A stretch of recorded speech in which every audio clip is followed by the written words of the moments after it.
We're going to start off by talking about soils. And the main thing for me is that healthy plants grow in healthy soils and the right soils. So there's the little key, because there's lots of ways that we can think that all soils are the same, but the reality is that they're not. And so right in this area, we have two different types of soils for plants. One is the sweet soils that are this majority and is our hardwood cove soil. And then a second northern faced, and we'll go into that in a second, but another northern faced group is acid loving. And those acid-loving people, plants, rattlesnake plantain, can be located there, as well as the sweet soils. The hemlocks, rhododendrons, mountain laurels, they'll all create acidy soils, and when you look underneath the plants, a rhododendron grove, you'll see that there's nothing there except for a couple of small plants. And the reason is it was a sweet soil place, and then the plants turn it acid, and how they do that is, anybody know? Okay, so that the rain hits the leaves, and the leaves and the water make an acid base. So when it hits the rhododendrons, the water falling there. So anything between the rhododendron grove and the creek is not a place to put any of these guys. And that's a key. I sometimes have people come and say, oh, yeah, I planted it, blah, blah, blah. And then they say, well, where'd you plant it? And they say, oh, right by the rhododendron. You know, okay, well, that's the first mistake. And that's the reason they won't do really, really well. They may survive, and there's always a story that I hear of a ginseng plant that was grown near a rhododendron patch. But what you usually find is that there's a mound up area, so that when the rain comes down, this little mound up area, the water goes around it. And that's the reason it's so close to the rhododendron. Is it an exudate from the leaf, or where's the acid coming from? Yes, exactly. It's coming from the needles or the leaves. And that combination is just deadly. So on our north-facing slope, which is the preferable slope for all of these plants, if you had to go anywhere, you're going to go east. And the reason is that in the south and the west, the soil will heat up. These are almost exclusively root crops. If the soil heats up so much, the roots dry out. That's cottage for the year for that plant. And it could be that root then totally dries out. If it's on the north-facing slope and we have a bit of a drought like we've had, then the plant will go down, but there's enough moisture on the north slope so that it won't die and will come back as a perennial. So two different varieties of soil in the forest. But here's a common mistake, thinking that the soil in your vegetable garden is similar to the soil in the forest. And there's a lady, Dr. Elaine Ingham, and she has produced two books. I'm going to show you the very first one that was produced, the Biology Primer. And that book was free.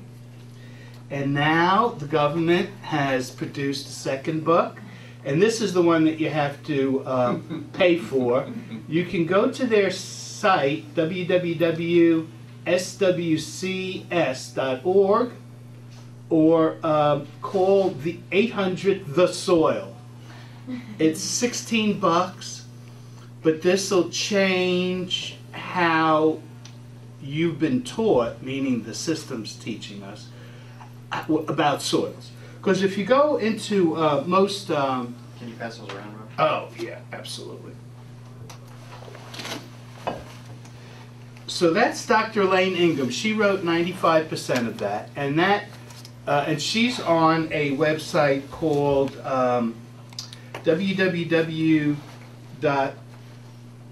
soilfoodweb.com. And you can look up her thing, and she'll take composted soil and tell you how good a compost job you did, and it'll cost you a lot of money because of the test. But if you go with the formula that I'm about to give you, you are going to hit the pH right on it.